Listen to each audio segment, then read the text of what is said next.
diante de um São Paulo muito frágil, né? São Paulo até consegue sair na frente no primeiro tempo num gol do Marcos Antônio, mas não tem nenhuma capacidade de segurar essa vantagem, né? Sofre o gol de bola parada, num erro, vacilo gigantesco da defesa, e depois eu tava revendo aqui, no momento do gol, não tinha tido muita opinião pelas imagens que tinha visto, mas acho que falhou o Rafael no lance do gol do 2-1, né? Uma bola no canto dele, nem é tão no canto assim, é no canto um pouquinho mais para o centro. Claro que teve a dificuldade do chute muito forte, da barreira que abriu no meio do caminho, mas achei que falhou. O Rafael, que tinha feito uma defesa espetacular na primeira parte do jogo, né? Então o Grêmio consegue se reabilitar dentro do Campeonato Brasileiro, tira um pouco a cabeça da lama, e vai ser esse o campeonato do Grêmio, de brigar lá embaixo o campeonato inteiro até o final, com esse time que entrou em campo hoje, não tem perspectiva de brigar por outra coisa. Libertadores, ficar entre os 10 primeiros, não tem essa perspectiva. E pro São Paulo a mesma coisa, né? Até brinquei durante a transmissão que ambos estão na contagem regressiva pelos 45 pontos, né?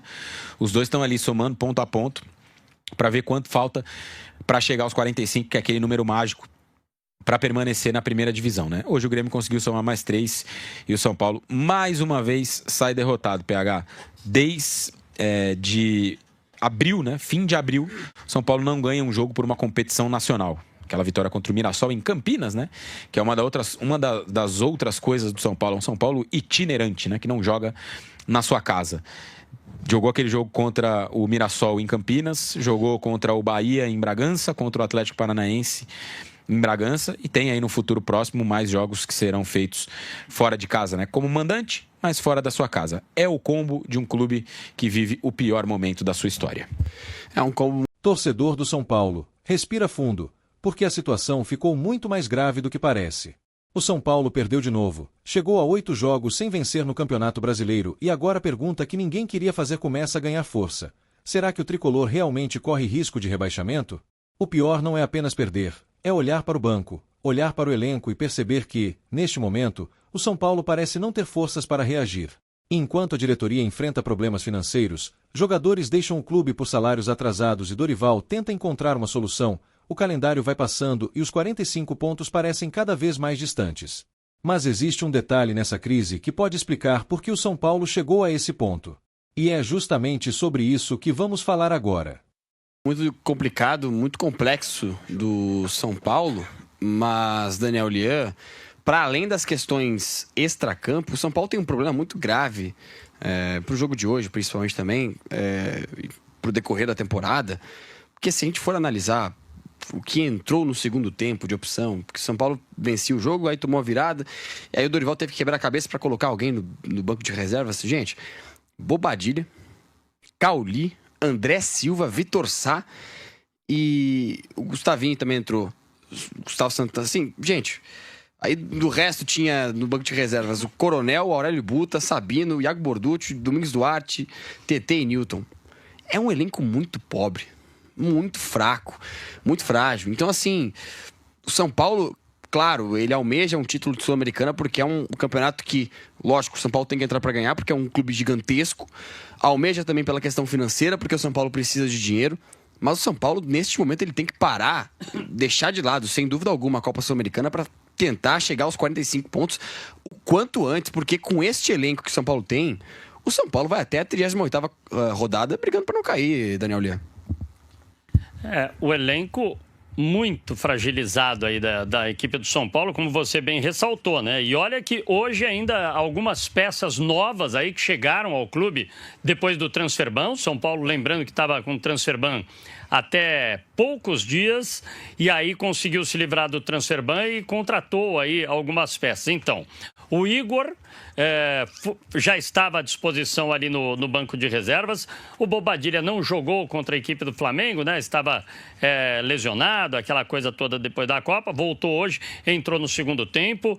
Aí o André Silva entrou. Tem o Buta, que também foi contratado recentemente. O Domingos Duarte, que assinou o contrato anteontem. Enfim, são as peças que chegaram. E também o Vitor Sá e o Newton Júnior. Ou seja, o São Paulo, mesmo com essas peças, quem entrou? Vitor Sá, faltando pouquíssimos minutos. O Igor ainda não... O Iago, na verdade, ainda não entrou. Também o próprio Buta não entrou. e o Domingos Duarte. O Domingos Duarte eu até curioso para ver, né? Como é que joga. Pelo menos é alto para o setor defensivo, deve ser bom ali no jogo aéreo. Vamos ver como é que vai exportar essa nova contratação de São Paulo. Mas o Cauli pouco fez. É um jogador que hoje só serviu ali para bater os escanteios, não tem feito boas atuações com a camisa do São Paulo. Colocou agora o Gustavo Santana, né? Um dos jovens ali para jogar. E aí tem o Sabino e o TT também no banco. Então, é o que você ressaltou. Não tem muita perspectiva em relação a elenco, banco de reservas.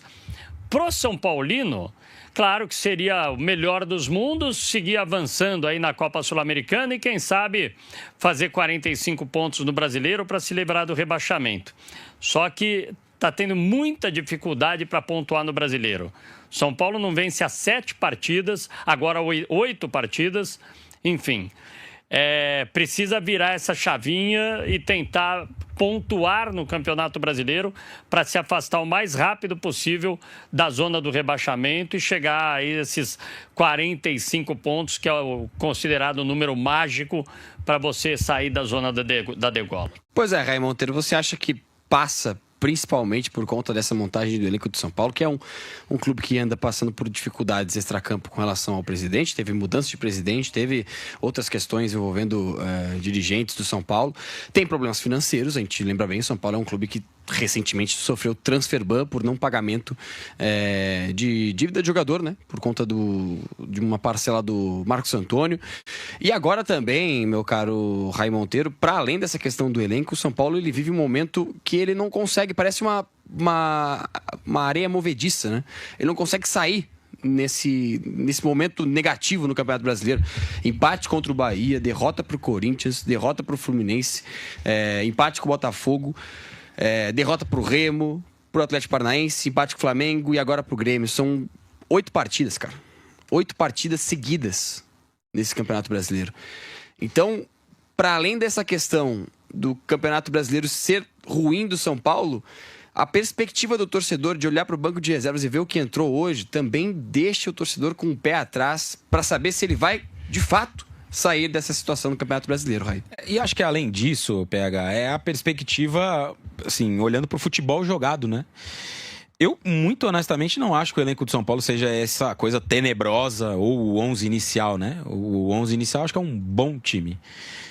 Eu acho que as distâncias no futebol brasileiro, elas são muito menores do que muitas vezes a gente ilustra. Palmeiras e Flamengo, esses sim têm muitas possibilidades, muitas a mais do que os outros, né? O Cruzeiro tem um bom elenco, o Bahia tem um bom elenco, o Fluminense acho que montou um bom elenco para essa temporada, não está correspondendo em campo, apesar de ser o 4º colocado. Mas assim, tirando esses 4, eu não acho que o São Paulo tem um time pior que o Botafogo, o Corinthians, o Atlético Mineiro, o Coritiba, o Bragantino, para citar times que estão à frente dele, né? E nem que o Atlético Paranaense. Esses times estão jogando mais futebol. Principalmente o Atlético Paranaense, faz um excelente campeonato brasileiro, um ótimo trabalho do Odair Helma. Um mandante muito forte, né? Muito difícil ganhar na Arena da Baixada. Mas eu acho que é tudo muito nivelado no Brasil. O que está faltando para o São Paulo são outros aspectos, né? O time precisa ser melhor trabalhado. O São Paulo passa por problemas internos importantes, né? Salário atrasado. E a gente sabe que isso impacta, cara. Isso influencia. Quando não pinga, os caras jogam menos, correm menos, se dedicam um pouco menos. E acho que é um pouco isso que está acontecendo com o São Paulo. Honestamente, eu não acho o time ruim.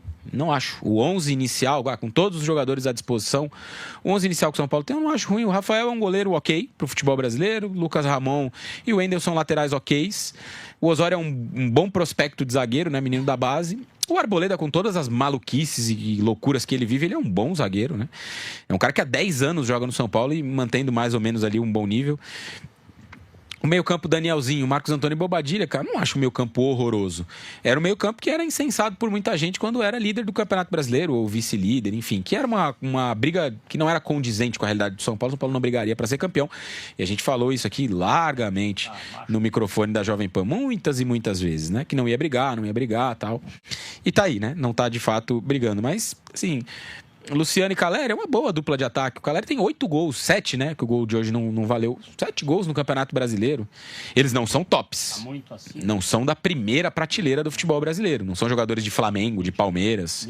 Um ou outro até poderia jogar, talvez, nesses times. Mas a minha questão principal é tudo muito próximo. Tudo muito próximo. Tirando esses 4 que eu citei, Palmeiras, Flamengo, Cruzeiro e o Bahia, o Fluminense 5, os outros, cara, são todos do mesmo nível. Então, o que está faltando para o São Paulo é arrumar a sua casa internamente, ajustar os problemas que tem enquanto instituição e o técnico conseguir trabalhar melhor, porque ele não está conseguindo trabalhar bem. E para além dessa questão do elenco e dos maus resultados, Raí, você citou agora nesse último comentário a parte do técnico. Claro que é muito difícil a gente chegar aqui depois de um jogo. Claro, mas o jogo do Dorival não é o primeiro jogo dele, também não é o segundo. Mas é muito fácil a gente parar e falar assim, é culpa do Dorival e tudo mais. Torcedor, ele é mais passional e ele vai acabar colocando a culpa no treinador. Tem torcedor que vai colocar a culpa e dizer que tem que pedir a cabeça dele e tudo mais. E aí, nesse ponto que eu queria entrar com você, até que ponto é culpa do Dorival Júnior não fazer esse time jogar? Porque você citou, de fato, que o São Paulo tem uma equipe muito próxima dos outros clubes do Brasil. Eu até concordo com você com relação a isso. São equipes muito parecidas, o Internacional, o Grêmio, o próprio Santos. São equipes com poucas opções no banco de reservas e tudo mais. Mas dá pra até citar que ponto... uns 15 aí. Então, dá, exatamente. Atlético Mineiro, Remo. Acho que só o Chapecoense que é um pouco...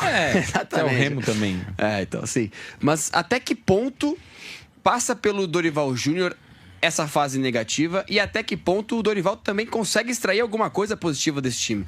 Porque a gente lembra... Vou dar um exemplo aqui do Internacional, Raí, rapidinho.